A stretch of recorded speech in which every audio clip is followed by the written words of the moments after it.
Hello et bienvenue sur le podcast de No Rain No Flower. Je suis Mathilde et après 6 ans de troubles alimentaires, j'aide désormais ceux qui en souffrent en leur donnant toutes les clés pour cheminer dans leur propre guérison. Tu es à la recherche de conseils, partage d'expériences, de motivation. Je te propose mon site internet, le compte Instagram norain.noflower, le podcast, la newsletter, mais aussi des programmes complets et concrets. Retrouve toutes les informations sur norainnoflower.com. C'est parti pour un shot de motivation pour ta guérison. Hello! On se retrouve aujourd'hui pour la suite de la thématique sur la vie après les troubles alimentaires, donc qui est vraiment la suite de l'épisode précédent. La dernière fois, je vous ai parlé du coup des premiers mois où j'allais vraiment mieux dans mes troubles alimentaires, mais c'est vrai que je vous ai surtout donné des choses quand même négatives. J'en suis désolée si ça vous a plutôt découragé, mais comme je vous ai dit, c'est vraiment la suite et c'était indispensable d'écouter cet épisode-là qui sera beaucoup plus positif, vous allez voir. Mais en même temps, je voulais être transparente. Enfin, la guérison des troubles alimentaires, c'est vraiment pas magique et en effet, il faut passer par une période où c'est pas encore simple. Le fait que j'aborde cette thématique en 2 épisodes et que le premier était assez péjoratif, ça montre à quel point le chemin de la guérison, il se construit vraiment petit à petit. Et en même temps, moi, je préfère être transparente et vous dire ça. Parce que je pense aussi que ça vous permet de pas vous mettre la pression, parce que quelquefois je pense que le fait d'entendre par exemple plein de conseils sur comment s'en sortir et tout, et que vous avez l'impression de n'appliquer aucun de ces conseils, ben vous allez grave culpabiliser en vous disant je fais pas les choses de la bonne façon et moi je vais beaucoup trop lentement, ou moi je rencontre encore beaucoup trop de difficultés, je ne guéris pas de la bonne façon. C'est pour vous montrer que déjà il n'y a pas de bonne façon de guérir, et puis surtout c'est de vous montrer que moi aussi j'ai connu plein de difficultés, et il y a plein de fois où justement j'appliquais pas mes propres conseils que je donne. Je le dis tout le temps, évidemment, tous ces conseils, je me dois de vous les dire, et je les connaissais aussi à l'époque, mais il y a plein de fois où j'arrivais pas à les appliquer, quoi, parce qu'il y avait la maladie qui était forte, et justement ces maladies-là, elles ont une telle emprise qu'elles partent pas du jour au lendemain. Donc c'est pour ça aussi que c'est pas parti du jour au lendemain, et c'est pour ça que l'épisode précédent était assez péjoratif quand même. Je vous le dis parce que j'ai un peu culpabilisé en le réécoutant, en me disant mince quand même, je vais les démoraliser. Mais en même temps, comme je dis, je préfère l'honnêteté et la transparence. Et puis dans tous les cas, je fais cet épisode-là qui va être quand même plus positif et qui va un peu plus parler de ma vie d'aujourd'hui, de dire comment ça se passe quand t'as vécu les troubles alimentaires, à quoi ressemble ta vie. Cette thématique, elle a pas pour but de dire comment je m'en suis sortie, parce que ça, je l'aborde déjà dans l'épisode 27 sur la quasi-guérison, et puis en fait, je réponds littéralement à cette question dans énormément d'épisodes de podcasts, parce qu'il y a plein d'éléments. Mais pour être synthétique, j'ai continué en gros de faire un gros travail psychologique sur les causes, notamment avec la thérapie de l'EMDR. J'avais fait un épisode de podcast là-dessus, il y a longtemps maintenant. J'ai beaucoup travaillé sur ma relation au corps, à l'alimentation. Je me suis construit dans une nouvelle ville, à travers mon couple aussi, à travers mes passions, dans une vie où en fait les troubles alimentaires n'avaient plus leur place. Et c'est comme ça en fait que j'en suis sortie totalement des troubles alimentaires. Bon, alors évidemment là, je suis vraiment très synthétique, je synthétise au max parce que la réalité c'était quand même bien plus complexe. Mais comme je dis, cet épisode il est pas là pour parler du comment j'en suis sortie, mais plus sur quelle est ma vie en fait sans troubles alimentaires. Donc je vais y répondre dans cet épisode, parce que oui, c'est possible. Après, évidemment, ça reste mon point de vue, mais franchement, je peux affirmer que oui, c'est possible, parce que moi, aujourd'hui, je n'en ai plus, et je vais vous montrer justement comment ça se passe. Une fois de plus, je vais vous donner mes idées en vrac, je veux dire, il n'y a pas d'ordre prédéfini, je les donne en fonction de ce qui vient dans ma tête, en fait. Alors, mon rapport à la culture du régime, j'en avais parlé dans l'épisode précédent, et à ce moment-là, je vous avais dit d'ailleurs que j'avais eu une période où je ressentais de la colère et même de la jalousie vis-à-vis des personnes qui faisaient un régime. Aujourd'hui, et surtout après un gros travail de déconstruction des croyances erronées vis-à-vis de la minceur, ma façon de voir les choses, de voir ça, ça a vraiment totalement changé. Aujourd'hui, j'ai plus de la peine pour les personnes qui parlent de régime ou qui sont piégées dans ces régimes, parce que justement, je les vois plus comme des personnes piégées que chanceuses. Et je sais au fond de moi, du moins je pense, que ces personnes-là sont surtout en grande souffrance, qu'elles ont un profond mal-être, et j'espère qu'elles finiront par trouver comment guérir ce mal-être sans passer par le contrôle de leur corps. Le seul énervement que je pourrais garder, même si en réalité c'est pas vraiment un énervement, enfin j'arrive à passer au-dessus, en tout cas ça me prend pas de l'énergie, mais en tout cas c'est contre l'industrie de la minceur. Par exemple, quand je vais voir ou entendre une publicité sur un produit amincissant, donc qui met en avant les vertus de la minceur, ça m'énerve, parce que je me dis que juste pour se faire du fric, ces entreprises elles gâchent la vie et la santé de millions de gens en fait. Ensuite, comment se passent mes repas? Évidemment, ça c'est quelque chose qu'on m'a beaucoup demandé. Comme des repas, hein. Franchement, c'est la nourriture a repris son rôle de me nourrir en fait, de me donner de l'énergie. Parfois, je prévois mes repas en amont parce que faut bien que je sache ce que je vais mettre sur ma liste de courses. Parfois, je fais au feeling selon ce que j'ai dans mon placard. Parfois, je vais au magasin, tous les 2-3 jours parce que j'ai la flemme de me faire un planning de mes repas et que, j'habite en face donc forcément, je suis plus tentée et je prends pas le temps de prévoir parce que parfois, je suis prise dans le flow de ma vie et j'ai plein de boulot et du coup, voilà, enfin, je vous dis ça, c'est parce que c'est pour montrer que, je peux être vachement plus, au jour le jour. C'est ce que je fais en fait maintenant, je fais, parfois, je sais pas du tout ce qu'on va manger, le soir même et c'est pas grave, quoi. Alors qu'avant, mon planning sur la semaine des repas était fait, quoi. Donc c'est vraiment, pour moi, ça change complètement. Je cuisine au gré de mes envies, en fait. Je mange mon repas, souvent devant une série avec mon copain, et après, je repars à mes activités, sans penser à ce que je viens de manger. Je me compare plus non plus à ce que mon copain mange, chose que je vous avais dit dans l'épisode précédent. Et j'arrive enfin à ressentir mes sensations de faim et de satiété. Donc je me pose plus la question de savoir si c'est une ration normale, puisque je réponds aux besoins de mon corps. Et ça, j'en suis tellement reconnaissante de enfin parvenir à le faire, parce que vraiment, c'est ce qui m'a pris le plus de temps à retrouver mes sensations de faim et de satiété. Je pense vraiment que c'est l'un des symptômes qui a été le plus compliqué à normaliser, on va dire, enfin, du coup, à faire disparaître. Donc il y a certains jours où j'ai plus faim, d'autres moins. Ça dépend vraiment de mon corps, de ses besoins, de ses envies. Et je disais que la nourriture a repris sa fonction de nourriture, mais elle garde quand même cette fonction de se faire plaisir aussi. Et il y a rien de malsain à ça. Si pendant énormément de temps ça m'a fait culpabiliser, aujourd'hui je trouve ça sain de se faire plaisir et même indispensable pour ma santé mentale. De base, j'ai toujours été une personne gourmande. Je veux dire qu'avant d'être malade, j'étais comme ça. Et aujourd'hui, c'est toujours le cas. Avec mon copain, on aime bien souvent se faire des desserts, des goûters. Pendant longtemps, ça a été une source de culpabilité. Genre, je le faisais, mais je culpabilisais toujours. Aujourd'hui, c'est quelque chose que j'adore et juste, voilà quoi, on teste de plus en plus de choses du coup et c'est pas un truc qui me prend la tête, c'est pas un truc que je vais compenser, c'est pas un truc que je vais anticiper. Quand j'étais malade, et notamment les premiers mois où j'allais mieux, du coup, je me disais que j'avais tellement compté les calories dans ma vie, dans les dernières années, que j'arriverais plus à me détacher de ces nombres. Et sachez qu'en fait, aujourd'hui, je ne saurais même plus dire combien fait tel aliment en termes de calories, tellement c'est sorti de ma tête. Même des aliments que je mangeais tout le temps, hein. Mais ça, pareil, ça m'a pris du temps parce que pendant longtemps, moi, j'ai compté les calories et j'ai pris du temps à me détacher du comptage des calories. C'était l'un aussi des symptômes qui m'est resté le plus longtemps. C'est même l'un des symptômes qui s'est intensifié vers la fin.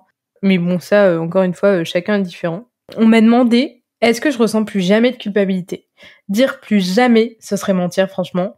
Ça peut encore m'arriver, notamment genre quand on est en vacances ou après plusieurs repas de fête, par exemple, plusieurs repas consécutifs, genre vraiment du jour au lendemain ou quoi. Je peux ressentir une culpabilité, mais qui est pas du tout omniprésente.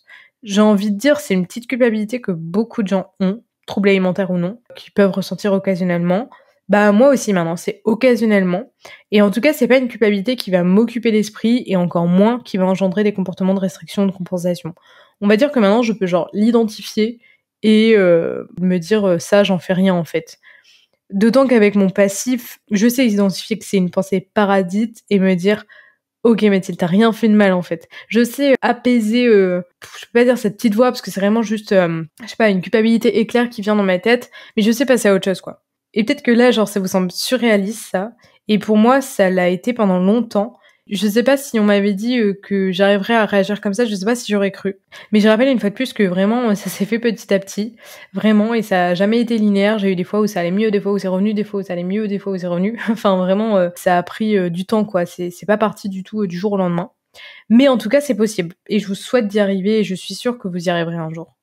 Par rapport à l'alimentation aussi, j'ai découvert des nouveaux goûts que j'aimais, parce qu'en fait avant j'étais tellement mangeais toujours la même chose que il y avait plein de trucs que je m'interdisais de découvrir.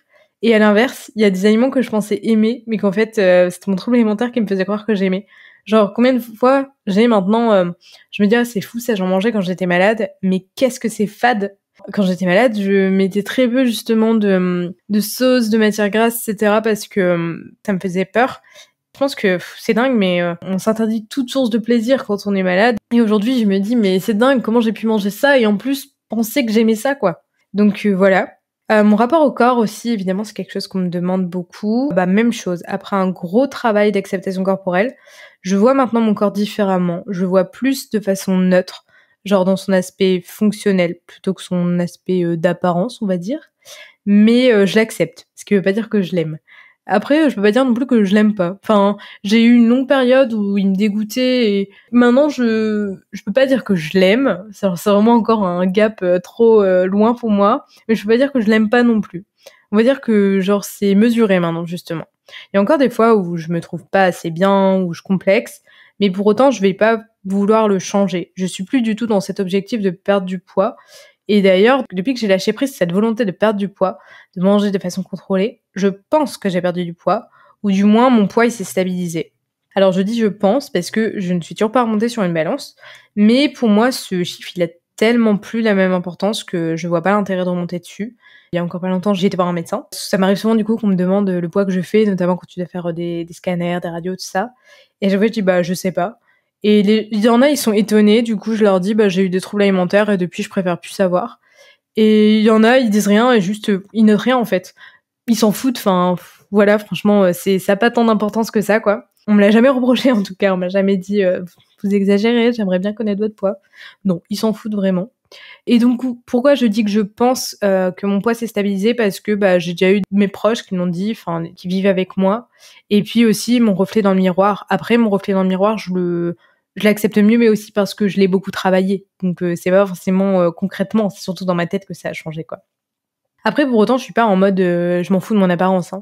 D'ailleurs quelque chose qui m'a beaucoup aidé, c'est les vêtements. Les vêtements m'ont vraiment aidé à accepter mon corps. Enfin, j'ai toujours accordé, enfin pas toujours justement. C'est dans ma reconstruction de moi-même où j'ai commencé à accorder plus d'importance à mes tenues, à choisir vraiment des tenues dans lesquelles je me sentais bien. Je pense que pendant longtemps, je regardais vachement les gens autour de moi. Genre, c'est comme si je savais pas comment je devais m'habiller et je regardais les gens du coup qui m'entouraient, mais c'était pas vraiment mon style. Que maintenant, avec Pinterest, je m'étais fait des tableaux Pinterest où je voyais des idées de tenues que j'aimais trop. Et aussi, j'ai trouvé plein de boutiques en ligne que j'aime trop. Et maintenant, voilà, j'ai mes habitudes et enfin, j'ai mon style à moi, en fait, je pense.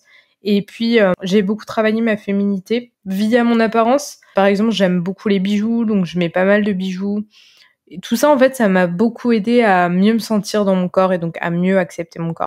Pour ce qui est de mon corps d'avant, c'est bizarre de dire ça d'ailleurs, mais le corps que j'avais quand j'étais malade, on va dire. Dans le dernier épisode, je vous avais dit qu'il me manquait parfois. Moi, là, il me manque plus jamais. Contrairement au premier mois où j'allais mieux, je regardais des photos de moi malade et je me disais que finalement, physiquement, j'étais bien à ce moment-là. Aujourd'hui, quand je regarde ces photos-là, comme j'ai plus du tout le filtre de la maladie et qu'il est loin, loin derrière moi, je prends conscience de à quel point justement j'avais un corps malade et j'aime pas du tout ça. C'est fou parce que c'est les mêmes photos, je suis la même personne, mais mon regard a vraiment changé. Donc voilà, ça me prouve aussi que j'ai beaucoup évolué sur mon rapport au corps. Par rapport à mon rapport au sport, à l'hyperactivité, il faut savoir qu'avant de tomber malade, j'avais jamais été une grande sportive. J'avais uniquement fait du sport dans ma vie en fait pour perdre du poids durant mes troubles alimentaires. Donc j'avais toujours fait ce lien malsain entre faire du sport en fonction de ce que je mangeais. Aujourd'hui, je fais plus vraiment de sport, à proprement parler, on va dire. En fait, comme je vous avais dit dans l'épisode précédent, j'avais eu vraiment beaucoup de périodes où j'essayais des sports, mais c'était toujours des sports dans le but de perdre du poids ou de sculpter mon corps, etc. Justement, quand j'ai appris à me reconnecter à moi-même, à me reconstruire, etc., je me suis dit, mais en fait, ça sert à rien de me forcer à faire quelque chose que je n'aime pas. Si c'est une contrainte, je vais pas le tenir. Et en fait, justement, je fais plus de sport à proprement parler, mais j'adore me balader en musique et ça a plus rien à voir avec l'hyperactivité. Parce que c'est vrai que quand j'étais malade, je marchais beaucoup, mais quand j'étais malade, je marchais vite, avec un objectif de pas ou de nombre de calories à brûler, etc. Là, pas du tout, je suis même pas en tenue de sport, hein, vraiment, je me balade comme ça, quand il fait beau. D'ailleurs, s'il fait pas beau, je le fais pas, ou si j'ai pas le temps, je le fais pas, et ça me met pas du tout la pression. C'est vraiment dans un objectif de détente que je le fais, pour sortir le nez de chez moi aussi, et puis généralement c'est pas plus de 30 minutes, enfin c'est un pas super lent, voilà, donc c'est plus du tout dans la même optique. J'avais envie de faire du badminton, mais pareil, parce que j'adore ça pour le coup, c'est un des sports que j'aime bien, donc c'est pas du tout dans un objectif de perte de poids. Au final, j'ai pas trouvé de club, et c'est pas grave en fait, ça me met pas la pression.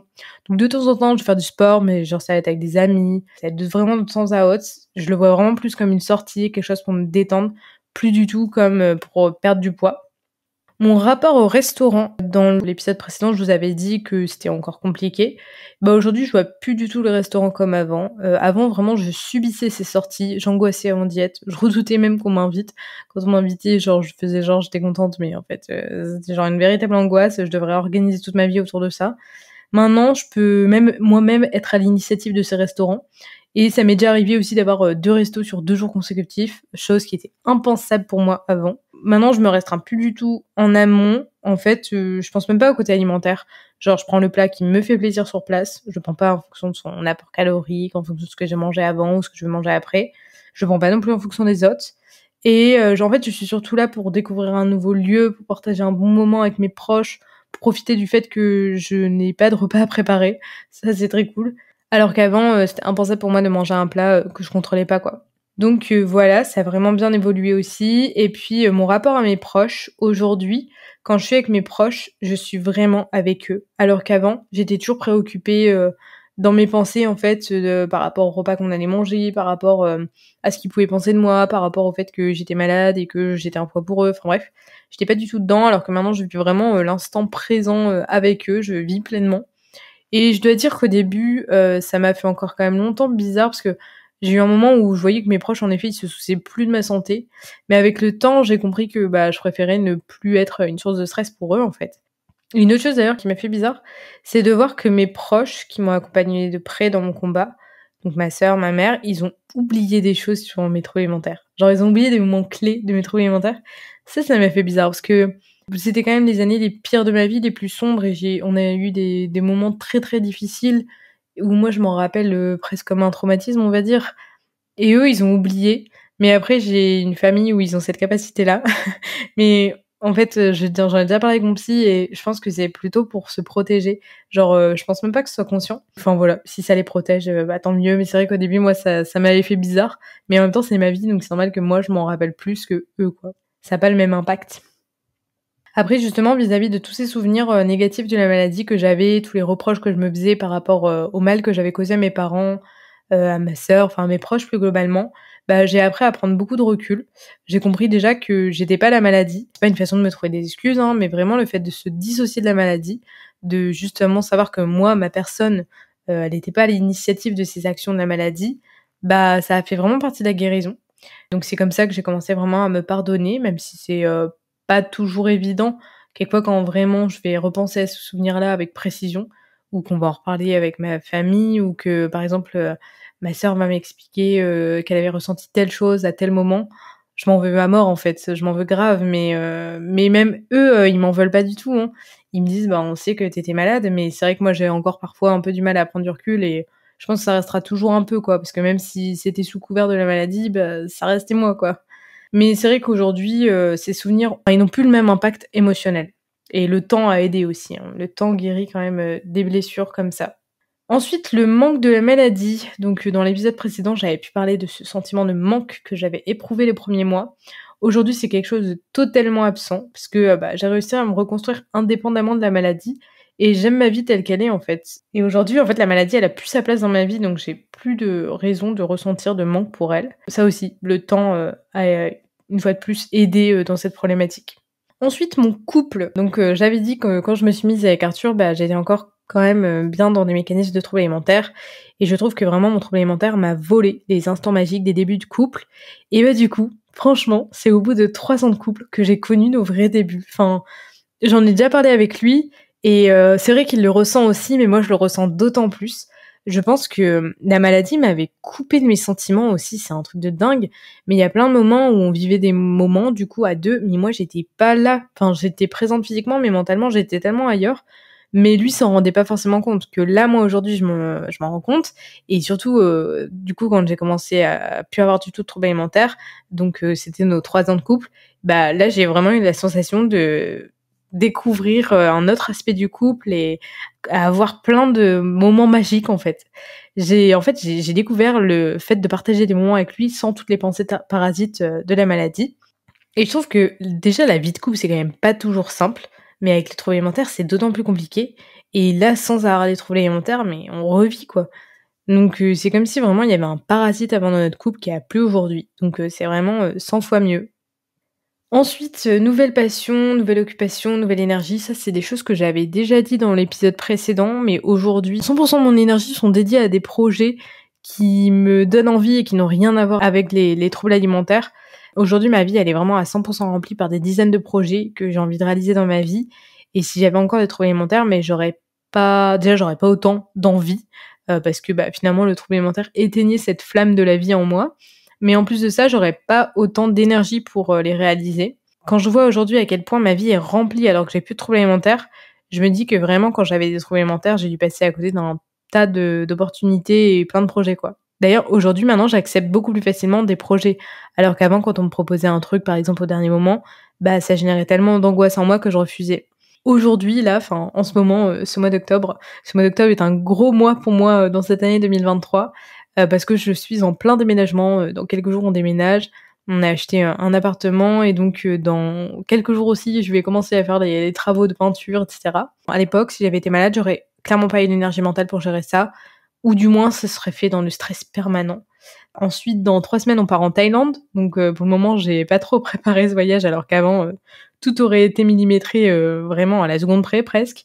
Mais là, j'ai hâte d'y aller. Avec des troubles alimentaires, j'aurais certainement pas accepté déjà de partir 3 semaines dans un pays étranger aussi loin. Mais en plus de ça, j'aurais tellement eu de stress vis-à-vis des repas que là, les repas, mais j'y pense même pas. Et ensuite, quand je reviens de Thaïlande, je serai là 15 jours à Lyon, mais ensuite je repartirai dans ma famille. Et en plus, tout ça se fait en parallèle d'un gros projet sur lequel je travaille qui verra le jour début d'année 2024. Mais ma vie, elle est méga remplie en ce moment. Et avec les troubles alimentaires, ça aurait vraiment pas été la même chose, ou du moins, je l'aurais pas du tout vécu de la même façon. Après, attention, tous ces trucs-là, clairement, ça me crée de l'instabilité et clairement, ça me crée du stress. D'ailleurs, sur Insta, je vous ai demandé en fait si vous aviez des questions sur ma vie après les troubles alimentaires pour que je puisse alimenter davantage ces épisodes de podcast. Et une personne m'a répondu fais-nous rêver. Alors évidemment, elle l'a dit en rigolant et je le sais, hein. Mais c'est vrai que ça m'a fait penser. Je me suis dit mais il faut que je leur dise, il faut que j'insiste sur ce point. Et justement, je voudrais vous parler maintenant de ma santé mentale. Aujourd'hui, je suis pas du tout une personne sans problème de santé mentale. Je suis toujours très angoissée. Alors j'étais angoissée, j'ai envie de dire que je suis née avec ça, mais c'est pas possible. Mais je suis angoissée depuis tellement longtemps, vraiment depuis mon plus jeune âge. Aujourd'hui, j'ai encore des grosses crises d'angoisse parfois, notamment dans cette période où c'est très instable. En plus de ça, j'ai pas toujours confiance en moi, vraiment pas. J'ai plus rien en rapport avec mon corps et l'alimentation, mais rien n'est magique. J'ai encore des petits problèmes de santé mentale. Après, je pense que tout le monde en a, surtout avec le rythme dans lequel on vit nos vies aujourd'hui. Et la différence que j'ai par rapport à avant mes troubles alimentaires, c'est que maintenant j'ai de l'expérience, entre guillemets. Donc je sais plus facilement repérer quand je suis en train de tirer sur la corde. Je sais plus facilement écouter les signaux de mon corps aussi quand il est fatigué. Et puis maintenant j'ai plein de techniques pour prendre soin de moi, pour me calmer, pour me recentrer sur l'essentiel. Au fil de mes thérapies dans les troubles alimentaires, j'ai développé, on va dire, une grande connaissance sur moi-même qui m'aide à mieux gérer les difficultés de ma vie aujourd'hui. Mais encore une fois, c'est pas fluide pour autant. Et j'ai toujours des difficultés. Vraiment, c'est important pour moi d'insister là-dessus parce que, vraiment, justement, il n'y a rien de magique. Mais après, clairement, ma vie sans trouble alimentaire est 1 milliard de fois plus mieux. Je sais pas si ça se dit, mais voilà, je pense que vous avez compris à quel point, ça n'a rien à voir, quoi. Vraiment rien à voir. Et d'ailleurs, au tout début, où je repérais que les troubles alimentaires n'étaient plus présents dans ma vie, ça me faisait bizarre d'aller mieux. C'est comme si je m'étais habituée à aller mal avant, quoi. C'est comme si j'étais habituée à ce que, globalement, en arrière-plan, j'allais pas bien, quoi. Au début, vraiment, c'était étrange. C'est comme si, mon cerveau était habitué à ce mal-être et le fait d'avoir des journées sans aucun problème était trop bizarre pour moi, quoi. C'était presque inconfortable, pour être honnête. Je sais pas si vous avez déjà ressenti ça. Et aujourd'hui, je me retrouve encore aussi parfois à faire de la différence à comment j'aurais agi avant, quand j'étais malade. Et je suis très reconnaissante de plus être malade, en fait. D'autant qu'avec No Rain No Flower, j'ai encore les récits des personnes qui sont malades et ça me rappelle à quel point c'était un enfer. Mais vous voyez, pourtant, j'en suis sortie. Et vous allez en sortir, vraiment. Il faut y croire, c'est possible. Et c'est tellement mieux, quoi. Enfin, même si je veux pas vous faire rêver, parce que comme j'ai dit, ça s'accompagne de son lot de difficultés, mais c'est 1 milliard de fois mieux, comme je vous disais, et on retrouve tellement de liberté, d'envie de vivre. Et vraiment, tout ce que je vis aujourd'hui, en fait, c'est ça que je voulais vous dire, c'est que avant mes troubles alimentaires et pendant mes troubles alimentaires, je m'en foutais de si le lendemain je devais mourir. J'avais très souvent des idées noires, j'étais pas bien en fait globalement dans ma vie. Mais voilà, c'était en toile de fond, on va dire, qu'aujourd'hui, c'est comme si j'avais plus ce nuage noir. Comme je dis, parfois, mon temps, ma météo intérieure est pluvieuse parce que j'ai encore des difficultés et je suis une personne très angoissée, comme j'ai dit. J'ai évidemment d'autres petites difficultés à gérer. Mais par contre, je me sens souvent chanceuse d'être en vie. Vraiment, c'est un truc de dingue. D'ailleurs, une autre chose que mon combat m'a appris, c'est d'apprécier les petites choses simples. Quand j'étais malade, j'étais très souvent pessimiste. Je me concentrais parfois davantage sur les côtés négatifs que sur le côté positif. Et je dois admettre quand même que je reste une personne pessimiste, je pense. Mais justement, j'ai quand même pris l'habitude, quand j'étais malade, de me focaliser sur les petites choses positives. J'avais pris cette habitude d'entraîner mon cerveau à lister 3 choses positives chaque jour, même les journées difficiles. C'est quelque chose d'ailleurs que j'ai mis dans mon journal, le Feel Good Planner. Je sais qu'il y en a plein, du coup, qui ont pris cette habitude avec ce journal-là, que vous retrouvez du coup dans mon onglet carnet sur mon site internet. Mais ça vraiment, ça m'a aidé à apprécier les petites choses. Genre aujourd'hui, je ressens comme de la gratitude en moi quand je vois le ciel qui est bleu. Après c'est peut-être parce que j'ai grandi dans le Nord, mais je suis trop contente quand je vois le ciel bleu, quand je vois le beau temps, quand je vois aussi des gens qui sourient dans la rue, quand je fais un câlin avec mon chat ou un éclat de rire avec des amis, ça va vraiment me procurer du bonheur. Enfin, genre je prends le temps de le sentir en moi. Ouais, ça paraît vraiment kitsch peut-être, mais je vous jure que c'est des choses qui me font vraiment du bien. Et c'est tout des petites choses que je parvenais même plus à percevoir quand j'étais malade, quoi. C'est comme si l'anorexie m'avait enfermée dans une bulle où la positivité n'avait pas sa place. Après, sur Instagram, on m'a aussi demandé est-ce que je ressentais pas encore parfois le besoin de tout contrôler. Et si, ça m'arrive encore, d'autant que, comme je disais, je suis une personne angoissée, hein, je travaille dessus, hein, mais voilà, je suis encore angoissée. Enfin, quand je dis que je suis angoissée, c'est genre vraiment, je souffre d'anxiété généralisée, quoi. C'est pas genre je suis angoissée de temps en temps, ça reste quand même un fléau. Mais par contre, je contrôle plus jamais l'aspect alimentaire et corporel. Parce que par mon passé, je sais qu'à chaque fois que je l'ai fait, je suis retombée dans un cercle vicieux de compulsion-restriction. Aujourd'hui, quand je suis en mode j'ai envie de tout contrôler, j'arrive à me dire ok, ça c'est un signal que mon corps me dit qu'il est pas bien. Et du coup, j'essaye d'appliquer mes propres techniques que je connais pour me détendre, pour reprendre chaque point de ma vie qui me stresse et essayer d'y trouver des solutions. Aujourd'hui, j'arrive vraiment à faire ça parce qu'encore une fois, j'ai de l'expérience de mon passé dans les troubles alimentaires, mais aussi parce que j'ai plus d'énergie qu'avant en fait. Quand j'étais malade, mon trouble alimentaire me prenait toute cette énergie justement. On m'a aussi posé la question, comment être sûr de ne pas rechuter une fois qu'on est sorti? Alors, j'ai fait un épisode complet sur la rechute, qui est l'épisode 33, donc je réponds très rapidement. Pour moi, on peut être sûr de ne pas rechuter si la guérison, elle est consolidée, que les différents aspects de la guérison sont travaillés. Vraiment, la guérison, c'est multidimensionnel, donc à la fois la dimension physique, mais aussi la dimension comportementale, la dimension acceptation corporelle, la dimension psychologique. Ça, c'est vraiment très important. Mais voilà, pour une réponse beaucoup plus détaillée, je vous invite vraiment à écouter les épisodes 33 et 27, donc qui sont sur la rechute et sur la quasi-guérison. Ensuite, on m'a demandé comment on sait si on est guéri ou si on est en voie de guérison. Elle est très intéressante, cette question. Plusieurs fois, je me pensais guérie, et avec le recul, j'ai compris qu'à ces moments-là, j'étais plus en voie de guérison que réellement guérie. Donc je dirais qu'au moment même, t'as tellement la tête dans le guidon que c'est pas évident de s'en rendre compte, mais je pense qu'il faut essayer d'être honnête avec soi-même. Vraiment, j'ai déjà dit plein de fois, mais l'honnêteté, c'est l'une des clés de la guérison. Et c'est pas forcément simple à appliquer parce que il y a le filtre, le brouillard de la maladie qui empêche un peu cette honnêteté avec soi-même. Ça veut pas dire que vous le faites intentionnellement, c'est vraiment la maladie, c'est à cause de la maladie. Mais en fait, cette honnêteté, c'est de vous demander est-ce que dans mes actions, en réalité, j'ai toujours cette volonté de perdre du poids, de contrôler mon corps, mon alimentation?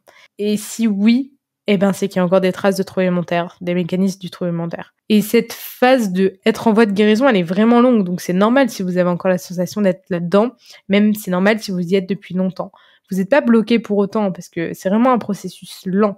Tant que vous en avez conscience, que vous mettez en place des choses, que vous en discutez avec des thérapeutes par exemple pour aller mieux, ben, si vous n'êtes pas bloqué, vous êtes dans ce processus de guérison.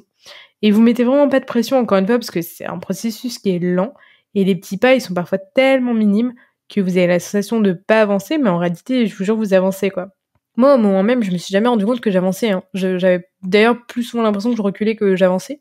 Mais aujourd'hui, je m'exprime avec un gros recul et c'est beaucoup plus facile de dire les choses une fois que t'en es sorti et que tu peux prendre le recul que quand t'es dedans, hein.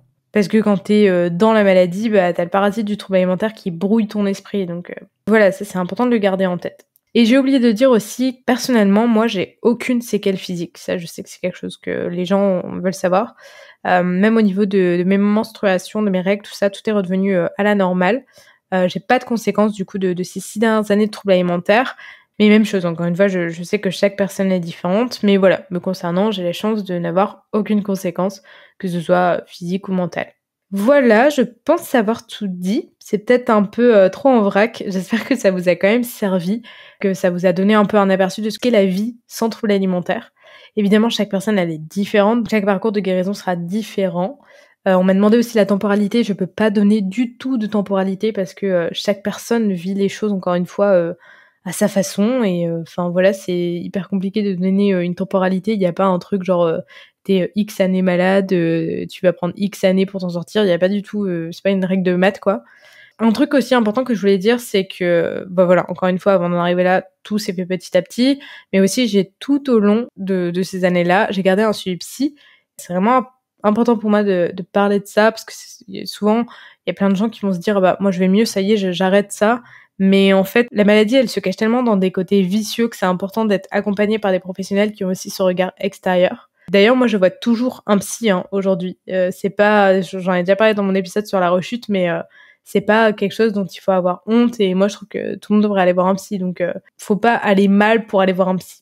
Voilà, et ben écoutez, on arrive à la fin de cette thématique quelle vie après les troubles alimentaires. J'espère que ça vous a plu. C'était un peu un format différent. J'ai trop l'impression d'avoir fait un épisode de podcasts différents. Et vous voyez, là, j'ai plein d'interrogations dans ma tête sur est-ce qu'il est vraiment bien cet épisode? Est-ce que j'aurais dû vraiment le faire? Ça se trouve, ils vont pas du tout aimer.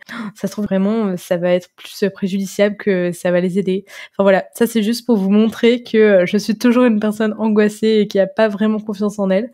J'ai plus confiance en moi qu'avant, clairement, parce que quand j'avais trouvé alimentaire, j'aurais jamais fait ça. J'aurais tellement pas confiance en moi que j'aurais même pas essayé de lancer un podcast, quoi. Et aujourd'hui, c'est quelque chose que j'adore et qui fait partie de ma nouvelle identité, que j'aime beaucoup. Bon, bref, j'espère en tout cas que ça vous a donné quand même l'espoir de vous accrocher pour parvenir à cette ville-là. Je vous le souhaite sincèrement d'y parvenir, d'arriver à ce jour où vous pourrez vous poser tranquillement, regarder derrière vous et regarder tout ce chemin que vous avez parcouru et que vous pourrez vous dire « Punaise, mais je l'ai fait, quoi ». Parce que vraiment, c'est une sensation énorme de se dire ça et je suis certaine que vous allez y arriver. Il faut y croire. Je vous assure que j'étais pas plus forte que vous. Et le fait d'y croire, bah ça fait partie de la guérison. Donc croyez-y. Je vous dis à bientôt pour un prochain épisode. N'oubliez pas de me laisser une note sur votre application d'écoute de podcast. Ça m'aide vraiment à connaître vos retours. Encore merci de m'avoir écouté jusqu'ici et je vous dis à très bientôt. Prenez soin de vous. Ciao ciao!